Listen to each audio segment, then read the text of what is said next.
Hi friends అందరికీ వాళ్ళ happy moment జరిగింది ఒకటి. ఏం జరిగిందో చెప్తా, వీడియో మొత్తం చూడండి, మీకే అర్థమవుతుంది. మొదలైన బండి దగ్గరికి వచ్చినామో ఆటో మీదకి వస్తే మనకు బండ్లు అయితే ఏం లేవు. ఒకటి అన్న వాళ్ళు అయితే ఫోన్ చేస్తే మందగడ్డల కిరాయి ఉందంటే మనం అక్కడికి వెళ్తున్నాం. మందగడ్డలో లోడ్ చేసుకుంటానమ్మా, ఇక్కడ నుంచి అయితే ఎటునారం వరకు తీసుకెళ్ళాలి. అక్కడ నుంచి అయితే తీసుకెళ్ళి అక్కడ దింపేస్తే అయిపోతుంది. అక్కడ దింపేసిన మొత్తానికి అయితే అక్కడ నుంచి ఎటునారం ఛాయ్ తాగేసి అయితే బస్ స్టాండ్కి అయితే వెళ్ళిపోదాం. ఇంకా ఐడియా దగ్గరన ఇక్కడ నుంచి బస్ స్టాండ్కి అయితే వెళ్ళిపోవాలి.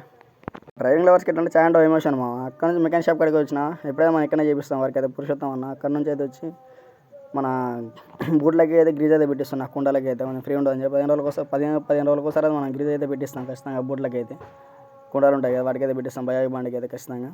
అక్కడ నుంచి అడ్డ మీదకి వచ్చినామా, మన పాత బండి అమ్మిన బండి అయితే ఉంది కదా, ఆ బండి అయితే మనకి అలా కనపడింది. అసలు హ్యాపీ అంటే హ్యాపీ ఉండేమో. అసలు ఎన్నో అసలు కనపాలి, ఎప్పుడు కనపడద్దా అని చూసుకున్నాం. కానీ అనుకోకుండా బండి కనిపెట్టేసరికి అయితే చాలా హ్యాపీ అనిపించింది. అందులో కళ్ళ నీళ్ళు కూడా వచ్చినాయేమో. అన్న కాసేపు ఆగమని చెప్పి తెలిసిన అన్న కొన్నాడు కాబట్టి కాసేపు ఆగమని చెప్పి వీడియో తీసుకుందాం అని చెప్పి అన్న కూడా చెప్పిండు. హ్యాపీ అంటే హ్యాపీ. 2 బండ్లు పక్క ఉండేసరికి మస్తుండేమో. అక్కడి నుంచి మంగపేట చూసినామో, ఇక్కడ బండ్లు అయితే చాలా ఉన్నాయి. రాయపేట సీర్లేదు వీటిన ఇక్కడ చేయండి. ఎన్ని ఇప్పులతో చూడాలి. 4 బండ్లు అయితే ఉన్నాయి. చాలామంది వరకు అయితే ఎవరైనా సరే బస్ కోసం వెయిట్ చేస్తారు తప్ప ఆటో అయితే ఎక్కలేరు. మా ఒక్కరైతే కూర్చున్నారు అన్న వాళ్ళు. ఎక్కడ వెళ్తుందో తెలియదు. ఎవరైనా సరే బస్ కోసం చూస్తారు తప్ప సర్వీస్ అయితే ఉండట్లేదు. మనం ఇక్కడ అక్కడ నుంచి బండి వెళ్ళకపోతే 5 గంటలకి అయితే కిరాయి వచ్చింది మా మందగడ్డల కిరాయి. మల్లూరు వరకు అయితే అక్కడికి అయితే తీసుకెళ్తున్నా. అక్కడ నుంచి మళ్ళీ రిటర్న్ మంగపేటకి వచ్చినామా. దాదాపుగా 5 బండ్లు అయితే ఉన్నాయి. మనం అయితే ఇప్పుడు వెళ్ళామగా ఇంటికి వెళ్ళిపోవడం అవుతుంది. Okay bye friends. ఇది మన నెక్స్ట్ మళ్ళీ వెళ్దాం. సీడు మరి నమస్తే అందరికీ.